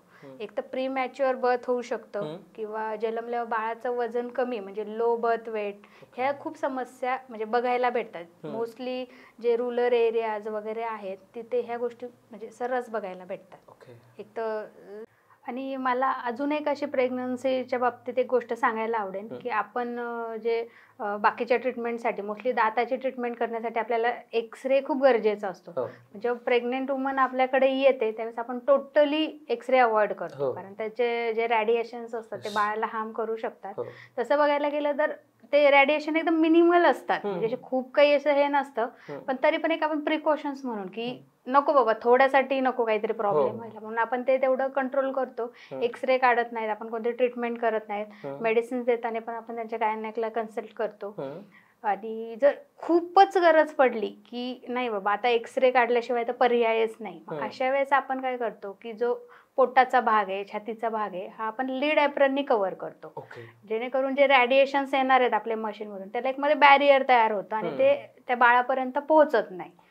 आणि रेडिएशन मिनिमल असल्यामुळे पण त्याचा काही एवढा हार्म होत नाही, पण एक प्रिकॉशन्स म्हणून आपण ते लीड ॲप्रॉन करून खूप इमर्जन्सीच्या काळात आपण एक्सरे काढू शकतो. पण टाळलेलाच बेटर राहतो आणि तुम्ही जेवढी प्रिकॉशन्स घेताल तेवढं बेटर राहतं प्रेग्नन्सीमध्ये. तर आता मोस्ट ऑफ द वेळी असं आपल्याला पाहताना दिसतं की पांढरे शुभ्र चकाकणारे दात हवे म्हणून आपले जे आयडल सेलिब्रिटीज असतात ते वेगवेगळ्या प्रकारचे ट्रीटमेंट्स घेतात, उपचार घेतात आणि ते सबकॉन्शियसली आपल्याला पण इन्स्पायर करत राहतात. तर याबद्दल तुम्हाला काय वाटतं? मी म्हणेल की का हवेत तुम्हाला पांढरे दात? म्हणजे काही गरजच नाहीये ना. दाताचं मेन काम काय आहे तुमचं? खायचं. आणि जे तुम्ही रोज स्वच्छता ठेवताय ती तर ठेवताच आहे. तुमचा जो नॅचरल रंग आहे तो राहू द्या ना दातांचा. तुमचं जसं स्किन टोन आहे त्याला सूट होतील असंच आपल्या दातांचा कलर असतो. आता जे प्रमोट करतात की बाबा व्हाईटनिंग पेस्ट किंवा काय आहे तर त्याच्यात थोडे ॲब्रेसिव्ह पार्टिकल्स असतात. तर ते काय करतात की आपल्या दाताचं सरफेस घासतात. मेन म्हणजे आपल्या दातावरचे जे स्टेन्स असतात की चहा, कॉफी, कोल्ड ड्रिंक्स किंवा जे तंबाखू, पान मसाला वगैरे खातात ते स्टेन तुम्ही रिमूव्ह करा. तर तुमचा जो नॅचरल दाताचा कलर आहे तो तसंच राहू द्या ना. कधीतरी ऑकेजनली टीथ व्हाईटनिंग करणं किंवा काय ते ठीक आहे, पण ते पण असं नाही की तुम्ही आत्ता केलं आणि ते लॉंग लास्टिंग राहील असं नसतं. एक 6 महिन्यापर्यंतच त्याचा इफेक्ट राहतो आणि सारखं सारखं करणं पण ते चांगलं नसतं. टीथ व्हाईटनिंग म्हणजे काय की आपण एक ब्लिचिंग एजंट आपण दातावरती लावतो आणि त्याच्यामुळे आपला जो दाताचा कलर आहे तो व्हाईट होतो. नॉर्मली कोणाच्याच दाताचा कलर व्हाईट नसतो. आणि एक गोष्ट ऑब्झर्व केली असेल की जे म्हणजे डस्की कॉम्प्लेक्शन, डस्की पण नाही पण एकदम असे सावळे म्हणतो आपण, जे आफ्रिकन वगैरे लोक वगैरे आहेत तर त्यांच्या दाताचा तुम्ही कलर ऑब्झर्व केलाय का कधी? व्हाईट असतो एकदम. तर तो व्हाईट का असतो? त्यांच्या दाताचा कलर व्हाईट नसतो. ते जे कॉम्प्लेक्शन असतं की जे कॉन्ट्रास्ट जे आपण म्हणतो तर ते कॉम्प्लेक्शनमुळे ते जास्त व्हाईट दिसतात. किंवा जे खूप फेअर लोक आहेत त्यांच्या दातांचा कलर तुम्हाला येल्लोइश दिसेल कंपॅरेटिव्हली. जसं की आपण डार्क कपडे घातले की आपण गोरं दिसतो, फेंट कपडे घातले की आपण सावळं दिसतो. कलरवर डिपेंड राहतं ते. आणि जो कलर आहे तुमच्या दातांचा हा नॅचरली जी आपली इनॅमलची जी लेअर असते, दाताच्या सगळ्यात वरची जी लेअर असते त्याच्यावर डिपेंड असतो. जर तुमची इनॅमलची लेअर खूप ठीक असेल तर त्याच्या खाली जे डेंटिन आहे याचा पिवळा कलर असतो. ठीक असेल तर तो पिवळा कलर तुम्हाला दिसणार नाही. जर थोडंसं पातळ लेअर असेल इनॅमलची तर ते ट्रान्सलुसंट होतं, जरासं ट्रान्सपरंट असल्यामुळे आतला फक्त डेंटिनचा पिवळा कलर आपल्याला दिसतो. त्याच्यामुळे आपल्या दाताच्या शेड्स येतात. खूप अशा मायनर नसतात की एकाचा खूपच पांढरा एकाचा खूपच पिवळा. जर तुमची ओरल हायजीन प्रॉपर नसेल तर ते असू शकतं की दातांमध्ये खूपच पिवळा कलर आलाय, तंबाखूमुळे आलाय, सिगारेटमुळे आलाय, तर त्या गोष्टी वेगळ्या झाल्या त्याच्यात. म्हणजे पर्टिक्युलर आयडियल कलर नाहीये दातांचा. आयडियल म्हणजे व्हाईट नसतोच, दातांचा कलर हा व्हाईट नसतोच कधीच. जे डेंटिन असतं आपलं त्याचा जो कलर असतो पिवळा तोच आपल्या दातांना कलर आलेला असतो. फक्त एवढंच की वरती इनॅमलची लेअर तुमची किती थिक आहे याच्यावर प्रत्येकाचा दाताचा कलर राहतो. आता काही काहींना खूप जोरजोरात दात घासायची सवय असते, म्हणजे जवळ ब्रश घेतात आणि जसं काय असं खसखस खसखस काहीतरी घासल्यासारखं असं करतात. तर त्याच्यामुळे काय होतं, जी आपली लेअर आहे ती हळूहळू झिजायला लागते आणि आतला जो डेंटिन आहे तो एक्सपोज होतो आणि जास्त दात पिवळा दिसायला लागतो. मग पेशंटला असं वाटतं की अरे आपले दात पिवळे आहेत, आपण नीट घासत नाही, अजून जोरात घासायला लागतात. ते दातांमध्ये फॉल्ट नाही, त्यांचा ब्रश करण्याच्या टेक्निकमध्ये फॉल्ट येतो. ती काय योग्य टेक्निक आहे? हा, तर दात पहिले ब्रश तर मी सांगितला कसा यूज करायचा. ब्रश तुम्ही यूज करताना बरेच पेशंट काय करतात, एकदम असं टाईट पकडतात, त्याला हँडलला एकदम टाईट पकडतात आणि जे मुवमेंट्स देतात ते एल्बो पासून देतात मुवमेंट्स. त्यामुळे एल्बो पासून मुवमेंट्स दिल्यामुळे एवढ्या जोरात फ्रिक्शन होतं त्याच्यामुळे की आपलं जिथे हिरडी स्टार्ट होते तिथे बऱ्यापैकी दात झिजलेलं जातं. तर मी माझ्या पेशंटला असं सजेस्ट करते की तुम्ही जो ब्रश आहे तो पेंटिंग ब्रश कसा असतो तसा होल्ड करा एकदम लाईटली. आपल्याला फक्त दातावरचं जे प्लाक आहे, पिठाळ पदार्थ आहे तो काढायचा. आपल्याला काय असं खूप जास्त जमीन साफ करायची किंवा काय असं नाही करायचंय. जस्ट डस्टिंग केल्यासारखं फक्त एक लाईटली तुम्ही फिरवा. एका दात क्लीन झाला तर तिथे तुम्हाला जास्त वेळ थांबायची गरज नाही, तुम्ही दुसरे दात क्लीन करायला जाऊ शकता. आणि ह्याच्यामध्ये कसं होतं की ब्रश पण काही लोक 15 मिनिट तोंडात घेऊन बसतात, बराच वेळ बाकीचे कामं करत बसतात. तर तसं नाही करायचं. हार्डली 1.5 ते 2 मिनिट फक्त ब्रश करायचा. पेस्ट घेताना पण एकदम पी साईज पेस्ट घ्यायची आपली तिथे, की एकदम थोडीशी, असं नाही की खूप जास्त त्याच्यावर जसं की ऍड मध्ये दाखवतात पूर्ण भरून घेतात तसं नाही, एकदम छोटं वाटाण्याचा आपला एक दाना कसा असतो तेवढीच पेस्ट घ्यायची. आणि ब्रश करताना पण असं घासायचं नाही ब्रश, कधीच आडवा ब्रश घासायचा नाही, फक्त एक सर्क्युलर मोशन, प्रत्येक दातावर एक सर्क्युलर मोशन करत जायचं आणि सर्क्युलर मोशन मध्येच दात घासायचे. दात साफ व्हायला खूप वेळ लागत नाही, तुम्ही प्रॉपर टेक्निकने केलेत तर जे काही आपले फूड लॉजमेंट आहेत, काही अन्नकण अडकलेले आहेत ते आपोआप निघून जातात. आणि फक्त जे मेन जो एरिया आहे तोंड क्लीन करायचा, आपला दात स्वच्छ करायचा, तो जो आहे तो जिभेच्या खालचा आहे.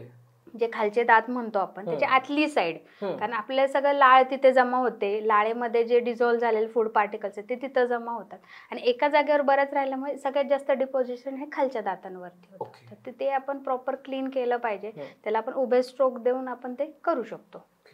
मग अशा वेळी ब्रशच्या ब्रिसल्सचा काही उपयोग होतो का? म्हणजे झिगझॅग काही कंपनीजने जे लॉन्च केलेत, यांचं काही असतं का खरंच? मेन कसं राहतं, तुमचे जे ब्रिस्टल्स आहेत हे दातावरती टेकले पाहिजेत.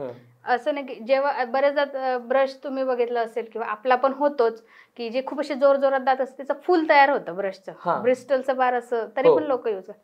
त्याचा काहीच उपयोग नाही. एकदा का तुमच्या दातांचं ब्रशचं फुल झालं तयार, तो ब्रश फेकून द्यायचा आणि एव्हरी 4 मंथ 5 मंथ तुम्ही ब्रश चेंज करायचा असतो. जे ब्रिस्टल्स आहेत हे प्रॉपर आपल्या दाताला टच झाले तरच ते डेब्रिज निघणार आपल्या. जर ते तिरके असतील तर ते कसं साफ करणार? ते काही वॉशआउट करणारच नाहीत ना त्या ठिकाणी. जाणून बुजून जे झिगझॅग असतात कंपनीचे काढलेले ब्रश, त्याने काही फरक पडतो? त्याने पडतो ना. जे आपले आता कसं असतं, आपला दाताचा जो सरफेस आहे हा फ्लॅट नाहीये, काही ठिकाणी अंडरकट्स आहेत, काही ठिकाणी उंचवटे आहेत, तर ते जे अंडरकट्स मध्ये आहेत तर ते तिथली डेब्रिज काढायला मदत करतात जे झिगझॅग आहेत ते. आणि बाकी पण पोझिशन त्यांची स्ट्रेटच असते, जरी झिगझॅग असले तरी पोझिशन स्ट्रेटच असते की जे 90 डिग्री मध्ये आपल्या दातावर बसते. असं नाही की झिगझॅग जरी असले तरी वेगळ्या डायरेक्शनला आहेत असं नाहीये, त्यांचं स्ट्रेटच असतात ते. आणि ब्रशिंग टेक्निक नंतर जे फ्लॉसिंग आहे हे पण तेवढंच महत्वाचं आहे. जेवढं ब्रशिंग आपण करतो दातांचं किंवा काय, तेवढंच फ्लॉसिंग पण केलं पाहिजे. कारण ब्रश जे आहे हे फक्त दाताच्या वरचं हे करतं, पण दाताच्या मध्ये जे अन्नकण अडकलेले तिथपर्यंत तर ब्रश आपला पोहोचत नाही. अशा वेळेस आपण डेंटल फ्लॉस यूज करू शकतो. डेंटल फ्लॉस म्हणजे काय असतं, एक थ्रेड असतो फक्त, तर तो घेऊन फक्त आपण दातांच्या मध्ये प्लेस केला तर ते डेब्रिज निघून जातात तिथल्या. दातांची वाढ असेल किंवा दात गळून पडणं असेल, यालाही घेऊन बरेच काही गैरसमज आहेत की जिथे समज किंवा गैरसमज की दात एखाद्या ठिकाणचा पडला तर तिथे जीभ नाही लावायची, वाकडा दात येतो, किंवा चहा प्यायल्याच्या इमिजिएट नंतर पाणी नाही प्यायचं नाहीतर दात गळून जातील. सो असे काही गैरसमज, याबद्दल तुम्ही काय? गैरसमज नाही म्हणता येणार. आता जे तुम्ही पहिला प्रश्न विचारला की दात पडल्यानंतर तिथे जीभ का नाही लावायची, तर ह्याला एक सायंटिफिक रिझन पण आहे. म्हणजे असं नाही की आपले जे आजी आजोबा आई वडील सांगतात प्रत्येक गोष्ट म्हणजे असं त्याला काहीतरी रिझन असतं. तर आपलं जिभेचं आहे ना एवढं प्रेशर असतं आपल्याला हे जाणवत सुद्धा नाही. म्हणजे ते एक दात एका जागेवरून दुसरीकडे म्हणजे शिफ्ट करू शकतो, एवढं प्रेशर असतं आपल्या जिभेचं. तर दात येताना काय होतं, जेव्हा परमनंट टूथ येतो तो इरप्टिंग असतो, खाली येणारा असतो, आणि त्याची डेव्हलपमेंट पण जेव्हा उगवतो तेव्हाच त्याची डेव्हलपमेंट पण सुरू असते. तर जिभेने आपण समजा प्रेशर देऊ तर तो दात डायरेक्शन चेंज करणार, ज्या दिशेने प्रेशर आहे त्याच दिशेने तो शिफ्ट होणार. म्हणून ते जिभेचं प्रेशर आल्यामुळं ते दात वाकडे तिकडे होतात. त्याला टंग थ्रस्टिंग हॅबिट म्हणतात, की ज्यांची जीभ मोठी आहे किंवा जे सारखे दातांवर जीभ प्रेस करतात त्यांचे बऱ्यापैकी दात पुढे असतात. तर त्याच्यासाठी मग आपण ऑर्थो ट्रीटमेंट वगैरे अशा सजेस्ट करतो. आणि दुसरा प्रश्न म्हणजे चहाचा. तर चहाचं काय होतं की जे आपण चहा पितो आणि त्याच्यानंतर लगेच पाणी वगैरे पिलं किंवा काय, तर अशा वेळेस काय होतं की चहाचं एक टेम्परेचर वेगळं असतं, पाण्याचं टेम्परेचर वेगळं असतं आणि आपल्या तोंडातलं टेम्परेचर वेगळं असतं. तर चहा पिल्यामुळे काय होतं, तोंडातलं एन्व्हायरमेंट थोडंसं गरम होतं आणि इमिडिएट आपण त्याच्यावर लगेच पाणी पिलं तर सडन टेम्परेचर चेंजेसमुळे तुमच्या दातांना कणके बसणार किंवा काय अशा गोष्टी होऊ शकतात. म्हणजे लगेच गळून पडतात असं नाही, पण सेन्सिटिव्हिटी वगैरे होऊ शकते, कणके बसतात त्या ठिकाणी. आता हे गैरसमजांबद्दल बोलत असताना आणखी एक असा एक फॅक्टर असतो आपल्या तोंडामध्ये की ज्याला घेऊन प्रचंडच गैरसमज असतात, ती म्हणजे अक्कलदाढ. तर याबद्दल काय तुम्ही याच्यावर प्रकाश टाकाल? आता अक्कलदाढ म्हणजे कसं असतं, बऱ्याच जणांचं म्हणणं असं असतं की अक्कल दाढ आली म्हणजे अक्कल आली, हा किंवा नाही आली म्हणजे तुला अक्कलच नाही आली.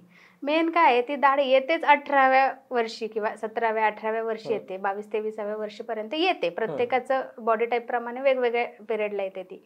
तर कसं राहतं की जसं ज्यांचं जबडा जशा साईजचा असेल त्याच्याप्रमाणे त्याचे इरेप्शनचे डायरेक्शन ठरते.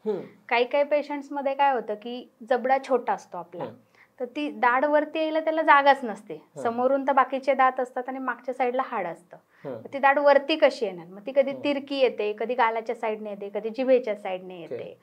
आणि त्याच्यामुळे काय होतं, मग प्रॉपर तिथे ब्रश नाही केला जात किंवा प्रॉपर ब्रश नसेल यूज केला आपण, पुढे हेड जे छोटं असतं तसा वाला ब्रश नाही यूज केला तर मग तिथे फूड लॉजमेंट होते, कीड तयार होते, मग पेन सुरू होतं त्या ठिकाणी. मग अशा वेळेस काय होतं, डॉक्टर आपल्याला सजेस्ट करतात की तुम्ही दाढ काढून टाका किंवा काय.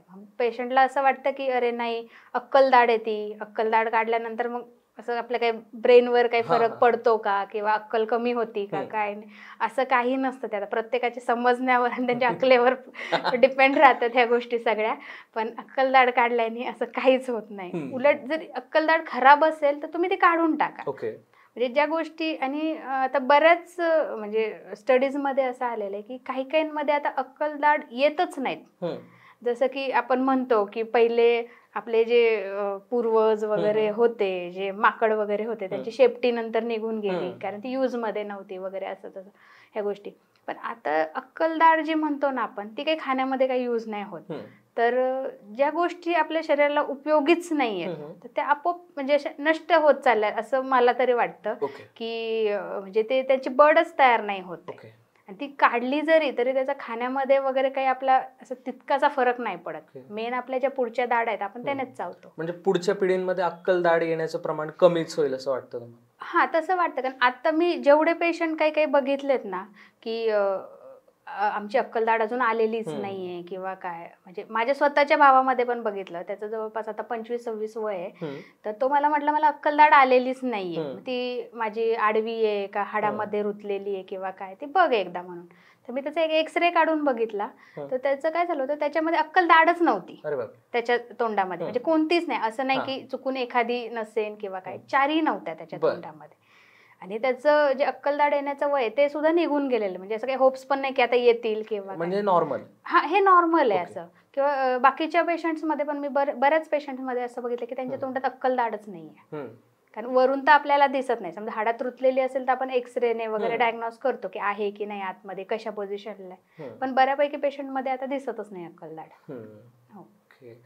थँक गॉड, कारण मलाही नाही आली. मोठ्या भीतीत होतो. नाही नाही, तसं काही नाहीये. आणि जरी आलेली असली आणि काढली तरी त्याचा अकलेवर तर काही फरक नाही पडत. पावला.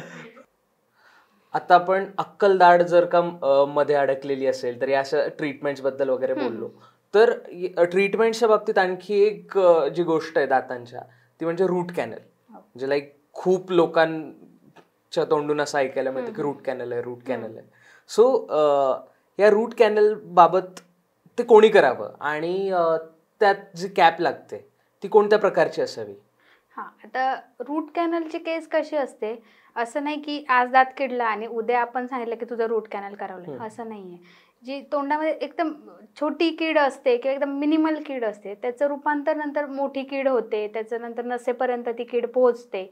आणि जेव्हा नसेपर्यंत ती कीड पोहोचल्यानंतर पेन पेशंटला स्टार्ट होतं, त्याच्यानंतर पेशंटला रूट कॅनल करावं लागतं. तर अशा केसेसमध्ये काय होतं की आपण रूट कॅनल जे करतो त्याच्यामध्ये जे ब्लड सप्लाय असतो दाताचा, हा पूर्णपणे आपण काढून घेतो.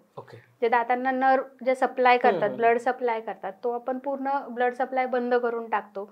आतलं जे इन्फेक्शन वगैरे आहे हे आपण क्लीन करून घेतो. त्याच्यानंतर तो दात पोकळ राहू नये म्हणून त्याच्या मुळांमध्ये किंवा क्राऊन पोर्शनमध्ये आपण काही मटेरियल भरून तो दात सील करतो, जेणेकरून तो पोकळ नाही राहणार. आणि मग त्याच्यावरती आपण कॅप देतो मग पेशंटमध्ये. आणि हे सुद्धा कसं आहे, हे पुअर ओरल हायजीन किंवा तुमचे जे हॅबिट्स आहेत, तुमचं खाणं कसं आहे, डाएट कसं आहे, ह्या सगळ्यावर हे होतं. जर तुम्ही आधी प्रिकॉशन्स घेतले काही, की जिथे थोडीशी कीड आहे, मिनिमल कीड आहे, तिथे जाऊन तुम्ही फक्त सिलंट लावले, फिलिंग केल्या, तर आपण रूट कॅनल सुद्धा टाळू शकतो त्या ठिकाणी. आणि यामध्ये चांगली कॅप कोणती, म्हणजे उत्तम दर्जाची, किंवा आणि ती लावल्यास काय काळजी अजून घेता येईल? रूट कॅनल केल्यानंतर मोस्टली पेशंटला तर कॅप करावीच लागते. तर कॅपचं असं काही नाही की कोणती चांगली आहे कोणती खराब आहे किंवा काय असं काही नसतं. मेन कॅपचं जे रिझन असतं कॅप देण्यामागे की ते दाताचं प्रोटेक्शन करणं. कारण रूट कॅनल म्हणजे काय असतं की तो दात पूर्ण डेड केलेला असतो. फक्त म्हणायला तो जागेवर असतो, खाण्यासाठी उपयोगी होतो, पण त्याच्यात ब्लड सप्लाय वगैरे असं काही नसतं. मग त्याला स्वतःचं काही प्रोटेक्शन नसल्यामुळे आपण ॲज अ हेल्मेट कसं आपण यूज करतो तसं वरून आपण त्याला कॅप देतो की जेणेकरून जे काय आपण चावताना जास्तीचं प्रेशर किंवा एखादा दाना वगैरे त्याच्यावर येऊन तो दात तुटू नये म्हणून ते फक्त कॅपमध्ये एक बॅरियरचं काम करतं. आणि कोणती कॅप तुम्ही घेताय ह्याच्यावर प्रत्येक मटेरियल वाईज त्याचं मग स्ट्रेंथ किती आहे किंवा क्वालिटी कशी आहे हे त्याच्यावरती डिपेंड राहतं. आता कॅपमध्ये पण 3 टाईपच्या कॅप येतात आपल्याकडे. एक मेटल कॅप असते, एक PFM कॅप असते आणि एक झिरकोनिया कॅप असते. आता मेटल कॅप कशी असते की ती दिसताना स्टील सारखी दिसते, पण ती स्टील नसते. बऱ्याच लोकांना वाटतं की हे स्टीलची कॅप बसवतायत की काय किंवा काय, असं काही नसतं. किंवा काहींना वाटतं चांदीची कॅप आहे का काय. चांदीची कॅप बसवायला तेवढं परवडलं पण पाहिजे ना आपल्याला की चांदीची कॅप आपण बसवू. आता पूर्वीच्या काळात राजा महाराजा त्यांच्या राण्या वगैरे हे सोन्याची करायच्या आणि ते कॅप सुद्धा ज्वेलर्स बनवायचे. ते म्हणजे एक त्यांचं ते प्रतीक म्हणतो ना आपण की श्रीमंतीचं प्रतीक वगैरे, ते तसं राहायचं. पण आता तसं नाही. आपण क्वालिटी बघतो की आपल्याला किती क्वालिटी, किती त्याचं लाईफ पाहिजे वगैरे असं. ते निकेल क्रोमियम एक मटेरियल असतं, त्याच्यापासून ती कॅप बनलेली असते. दिसताना स्टील सारखी चांदीसारखी दिसते ती. आणि त्याची जी स्ट्रेंथ म्हणताल तर असं काही नाही की ती त्याची प्राइस कमी आहे किंवा ती दिसायला चांगली नाही आहे म्हणून त्याची स्ट्रेंथ कमी आहे, असं काही नसतं. सगळ्या कॅपचं एकच पर्पज असतं की त्या दाताचं प्रोटेक्शन करायचं. फक्त एवढंच की इस्थेटिकली ती दिसताना स्टील सारखी दिसते म्हणून आपण ते पुढच्या दातांना नाही देऊ शकत. जे दात आपले दिसत नाहीयेत, बॅक साईडचे दात आहेत, तिथे मोस्टली आपण त्या कॅप यूज करतो. आता प्रत्येकाचं फायनान्शियली त्यांना कोणती करायची हे पण मॅटर करतं त्याच्यामध्ये.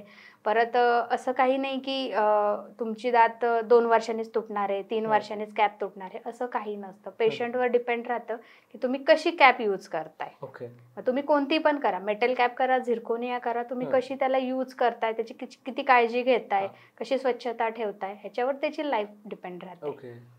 सेकंड टाईप म्हणजे PFM टाईप असतो.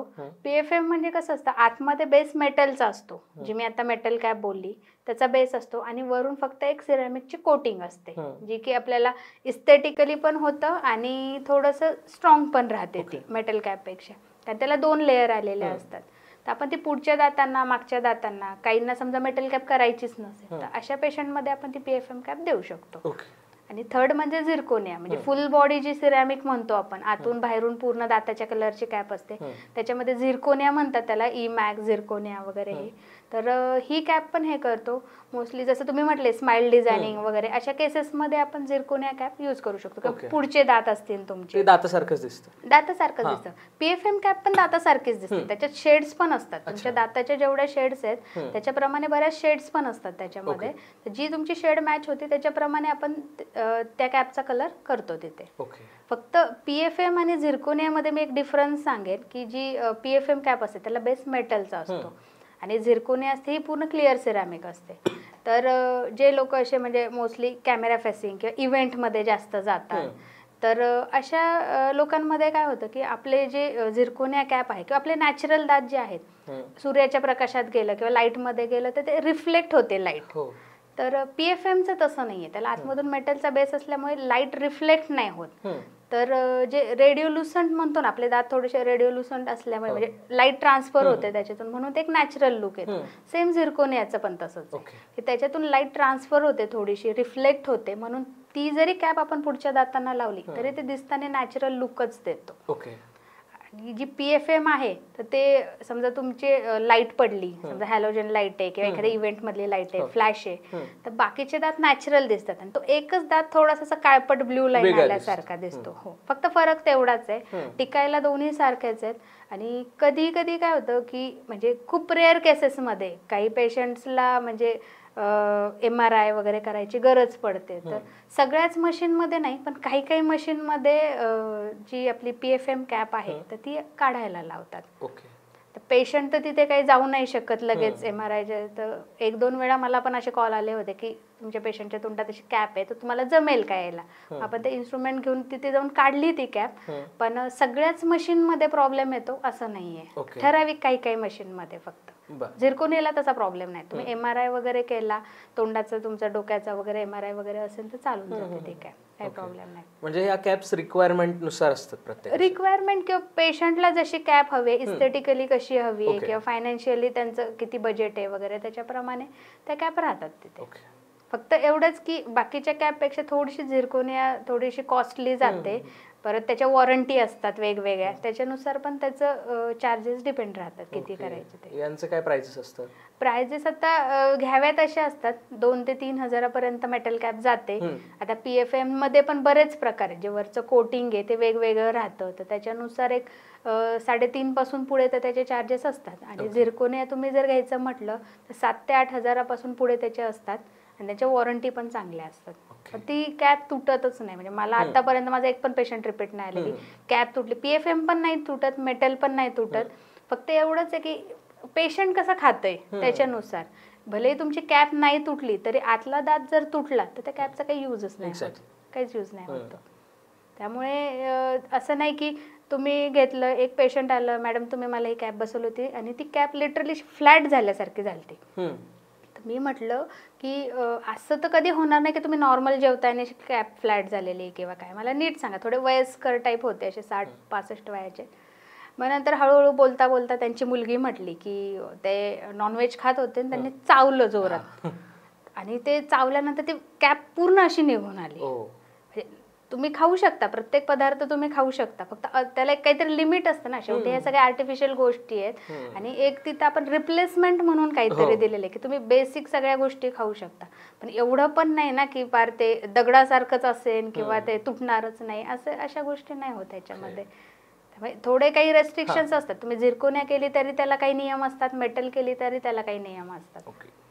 आणि ह्याचे पण काही नियम असतात की कॅप बसवल्यानंतर काय काळजी घ्यायची. तर कॅप बसवल्यानंतर पहिलं तर स्टिकी फूड अवॉइड करायचं, जे चिकट असतं. समजा इक्लेअर्स चॉकलेट आहेत, चिकट असतं किंवा चिक्की झालं, कॅप चिटकून ती वर येते कारण शेवटी आपण ती सिमेंटने चिटकवलेली असते. तर ते चिटकून वर येऊ नये म्हणून ते स्टिकी फूड थोडंसं टाळायचं किंवा ड्राय अंजीर झालं, अशी गोष्ट थोडेसे टाळायची. आणि कॅप बसवल्यानंतर तिथे काडी वगैरे असं काही घालायचं नाही. कारण काय तर कॅप आणि शेजारचा दात ह्याच्यामध्ये गॅप तयार होतो आणि तिथे फूड लॉजमेंट होऊन अन्नकण अडकून हा तर ऑलरेडी डॅमेज झालेलाच दात आहे, ह्याला आपण ट्रीट केलंय कॅप बसवलेली, पण शेजारचा तर नॅचरल दात आहे, तो डॅमेज होऊ शकतो त्या ठिकाणी, त्याला कीड लागू शकते. ती पण कीड अशी की वरून नाही दिसत आपल्याला, अशी मध्ये दिसते, ती एक्सरे मध्ये, असं क्लिनिकली आपल्याला विजिबल पण नसतात काही काही कीड, तर ती मध्ये लागते आणि शेजारचा दात डॅमेज व्हायला लागतो. पेशंटला वाटतं अरे मी तर एवढे पैसे खर्च करून रूट कॅनल केला, एवढे कॅप केली महागाची, तरी पण हा दात माझा का दुखतोय. तो रूट कॅनल केलेला दात तो दुखतच नसतो, साईडचा दात दुखत असतो त्याचा, पण त्यांना वाटतं की नाही हा ट्रीटमेंट केलेलाच दात दुखतोय. ते रॅडिएटिंग पेनमुळे त्यांच्या लक्षात नाही येत की हा दुखतोय की शेजारचा दात दुखतोय. मग हे पण प्रॉब्लेम त्यांना फेस करावे लागतात प्रॉपर काळजी नाही घेतली तर. बरं मॅम, आता डेंटल सर्जरी म्हणजे यात खूप सारे प्रकार येतात, पण सगळ्यात जास्त जो समाजामध्ये आजकाल प्रचलित आहे ते म्हणजे लोकांचे दात थोडे ओबडधोबड झाले त्यांना लावण्यात येणारे ब्रेसेस. सो हे ब्रेसेस नक्की काय प्रकार आहे आणि कोणी ते लावावे, कोणत्या सिच्युएशन मध्ये ते लावावे, त्यांचे प्रकार काय आहेत आणि नक्की काळजी काय घ्यावी त्याबद्दलची. हे ऑर्थो ट्रीटमेंट मध्ये हे सगळं इन्क्लूड होतं. तर आजकाल जे आपले डेली रुटीन म्हणतो किंवा जे हॅबिट्स असतात, लहान मुलांमध्ये हॅबिट राहतात की एक थम्सकिंग, टंग थ्रस्टिंग वगैरे हॅबिट असतात. तर ह्याच्यामुळे काय होतं की दात आपोआप पुढे यायला लागतात. आणि ह्याचे परिणाम काय होतात की मग समजा आता पुढे आले, पण असं नाही की फक्त पुढे येतात, वाकडे तिकडे येणार किंवा आतमध्ये दात असणार, ओव्हरलॅप असणार किंवा खूपच बाहेर असणार, ऑक्लुजन त्यांचं प्रॉपर नसणार. तर ह्या सगळ्या गोष्टी त्याच्यात बघायला येतात. याच्यामुळे काय होतं, पहिली गोष्ट वाकडे तिकडे दात असल्यामुळे आपलं प्रॉपर स्वच्छता नाही होत, त्याच्यामध्ये अन्नकण अडकतात, हे ते तिथपर्यंत ब्रश नाही जात, फ्लॉसिंग नाही करण्यात येत बऱ्याच पेशंटची, त्यामुळे डॅमेज व्हायला स्टार्ट होते. परत जी आपली प्रोफाईल आहे की आपण दिसताना कसे दिसतोय, हे पण गोष्टी मॅटर करतात याच्यावर. परत आपल्याला म्हणजे खूप लोकांना ही गोष्ट नाही माहिती की आपण जे बोलतो ह्याच्यात मेन रोल हा दाताचाच आहे. म्हणजे असं वाटतं की आपल्याला जीभ आहे, दात असले काय नसले काय हे नाही, पण जे आपले जे प्रोनाऊन्सेशन्स येतात, जे फोनिक्स आपण म्हणतो ना प्रोनाऊन्सेशन किंवा काय, आता ज्यांना पुढचे दात नसतात, वयस्कर माणसांमध्ये तुम्ही बघितलं असेल की काही काहींना पुढचे दात नसतात, तर फक्त हवाच बाहेर निघल्यासारखी होते, म्हणजे बोबडं बोलल्यासारखं किंवा काय, किंवा ज्यांचे दात पुढे असतात, ज्यांची जीभ मोठी असते, त्यांचे पण काही काही शब्द क्लिअर नसतात, र ल हे गोष्टी क्लिअर नसतात. अशामध्ये आपलं जे स्पीच आहे हे आपल्याला कव्हर करण्यासाठी, हे क्लिअर करण्यासाठी पण ऑर्थो ट्रीटमेंट आपण करतो. प्लस जे आपली प्रोफाईल आहे, जे आपलं ॲपिअरन्स आहे, हा सुद्धा एक चांगला ब्युटिफुल करण्यासाठी आपण ब्रेसेस किंवा अलायनर्स यूज करतो. आणि त्यांची काळजी कशी घेतली जाते आणि कोणत्या प्रकारचे असतात ते? ब्रेसेसमध्ये आता कसं असतं की ब्रेसेस आणि आता नवीन टेक्नॉलॉजी आल्या त्याच्यामध्ये आता अलायनर्सचं तुम्ही बरंच ऐकलं असेल. तर ब्रेसेसमध्ये मेटल, सिरॅमिक असे असतात. सिरॅमिक म्हणजे दाताच्या कलरचे ब्रॅकेट्स वगैरे असतात. ते तर खूप आधीपासून चालत आलेलं आहे. आता नवीन टेक्नॉलॉजीप्रमाणे अलायनर्स म्हणजे क्लिअर अलायनर्स किंवा क्लिअर ब्रेसेस हा एक टाईप ॲड झालेला आहे त्याच्यामध्ये.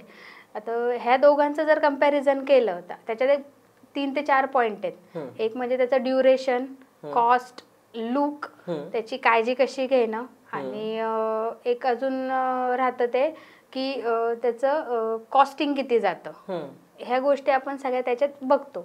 आता जे मेटल ब्रेसेस असतात ते एकदा डॉक्टर आपल्याला लावतात, महिन्याच्या महिने आपण अपॉइंटमेंट करतो किंवा काय, हे बऱ्याच जणांना माहिती. पण आता अलायनर्सचं कसं आहे, हे एक सॉफ्टवेअर बेस आहे पूर्ण ट्रीटमेंट. ह्याच्यामध्ये तुम्हाला ट्रीटमेंट संपायच्या आधीच तुम्हाला माहीत असतं की तुमचा रिझल्ट काय येणार आहे. दोघांना ड्युरेशन पण सेमच लागतं. त्याच्यानंतर जे काही तुमचं प्रिकॉशन्स घ्यायच्यात वगैरे, दोघांना काळजी पण तेवढीच घ्यावी लागते. फक्त काहींमध्ये जास्त काळजी घ्यावी लागते, काहींमध्ये कमी घ्यावी लागते. ह्या गोष्टी मॅटर करतात.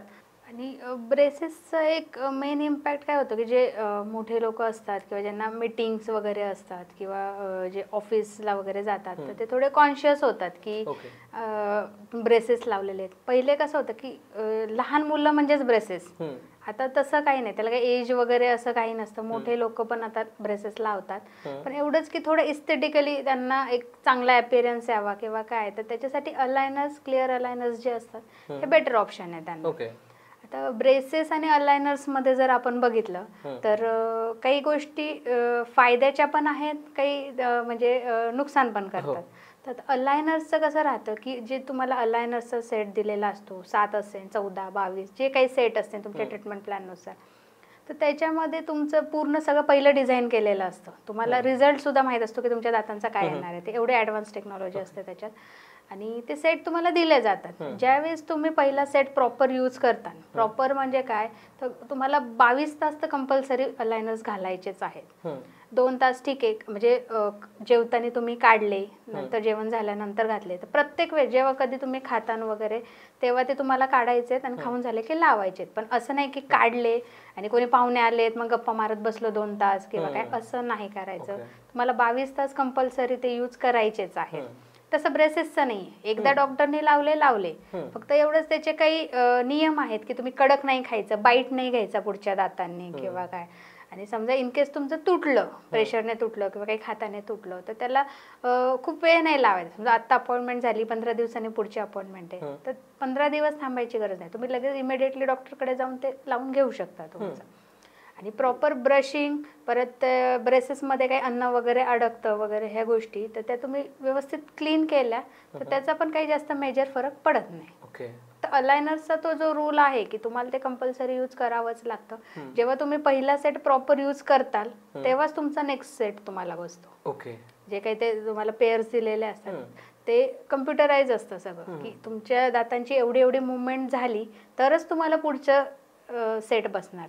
ती जर नाही झाली तर 15च्या ऐवजी 20 दिवसांवर, 30 दिवसांवर पण तो ट्रीटमेंट पुढे जाऊ शकतो. असे किती सेट्स वापरावे लागतात? डिपेंड, प्रत्येकाचे केस टू केस वेगळं राहतं. असं काही नाही की म्हणजे तुम्हाला 7 दिले म्हणून मला पण 7च सेट असतील असं काही नसतं. केस टू केस डिपेंड राहतं प्रत्येकाचं.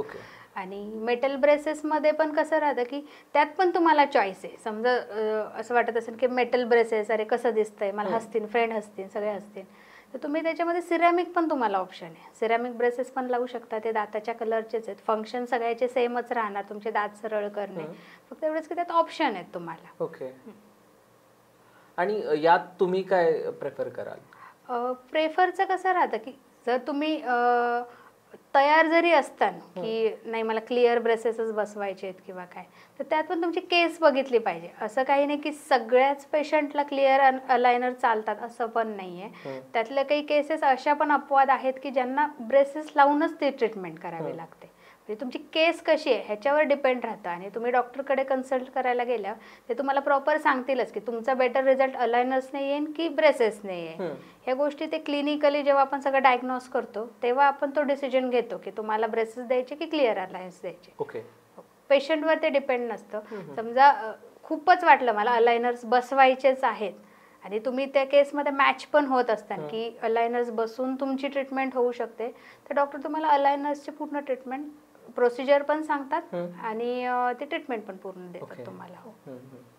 तर मॅम आता आपला हा पॉडकास्ट शेवटच्या टप्प्यावरती आलेला आहे, तर पॉडकास्टचा शेवटचा टप्पा गाठत असताना एक शेवटचा प्रश्न मी तुम्हाला विचारतो की बरेचदा असं होतं की आता तुमच्याकडून एवढी इन्फॉर्मेशन घेतल्यानंतर मला तरी या बाबत काहीच शंका नाही, पण बरेचदा असं होतं की डॉक्टर्सच्या ग्रुपमध्ये डेंटिस्ट लोकांना जर असं डिस्क्रिमिनेशन फेस करावं लागतं, तर असं कधी काही मोमेंट घडलाय का तुमच्यासोबत? हो, बऱ्याच वेळा घडलेल्या आहेत. इनफॅक्ट माझ्याच फॅमिलीमधले म्हणजे जोकचा पार्ट झाला पण म्हणतात अरे तू तर डेंटिस्ट आहे, तू डॉक्टर कसं काय लावते समोर किंवा काय, ह्या गोष्टी अशा होतात म्हणजे फेस कराव्या लागतात. पण शेवटी कसं आहे की आपल्या बॉडीवर जे ट्रीटमेंट करतात मग ते तुमचे जनरल डॉक्टर असू देत किंवा डेंटिस्ट असू दे, आता दात पण तर हा तुमच्या बॉडीचाच पार्ट झाला, म्हणजे कुठली पण झालं, नॅचरोपॅथी झालं, फिजिओथेरपी झालं, हेअर्सचे डॉक्टर झाले, जसे हेअर्स तसेच तुमचे दात. फक्त एवढंच की त्यांनी स्पेशलायझेशन वेगळ्यात घेतलेलं असतं आणि आमचं स्पेशलायझेशन वेगळं असतं. म्हणजे आमचं डायरेक्ट दातांवरच स्पेशलायझेशन असतं. त्यामुळं ते जे ट्रीटमेंट करतात मला तरी असं वाटतं की ते डॉक्टरच असतील किंवा आता शेवटी ज्याचे त्याचे समजण्याचा प्रश्न आहे. फक्त एवढंच की तुम्ही तुमच्या दातांची काळजी व्यवस्थित घ्या. आम्हाला डॉक्टर समजा अगर नका समजू, फक्त तुम्ही तुमच्या दातांची काळजी घ्या आणि जे काही शंका वगैरे असतील ते तुम्ही तुमच्या नियर बाय डेंटिस्टकडे जाऊन विचारलेत तरी तिथे तुमचं समाधान होईल सगळ्या शंकांचं. Okay, thank you so much ma'am. तुम्ही आज इथे अनसीन मराठीच्या स्टुडिओमध्ये आलात, आमच्या सबस्क्रायबर्सला दातांविषयी योग्य ते नॉलेज दिलं, त्यांना योग्य तो सल्ला दिला आणि जे काही गैरसमज असतील त्या प्रत्येकावरती तुम्ही अगदी सटीकपणाने प्रकाश टाकलेला आहे. त्याबद्दल खरंच मी आमच्या सबस्क्रायबर्सच्या वतीने तुमचे खूप खूप आभार मानतो आणि आपल्या प्रेक्षक वर्गांनाही सांगू इच्छितो की अशाच प्रकारच्या नवनवीन पॉडकास्टसाठी नवनवीन व्यक्तिमत्वांना भेटण्याकरिता अनसीन मराठीला लाईक करा, शेअर करा आणि सबस्क्राईब करा. थँक्यू.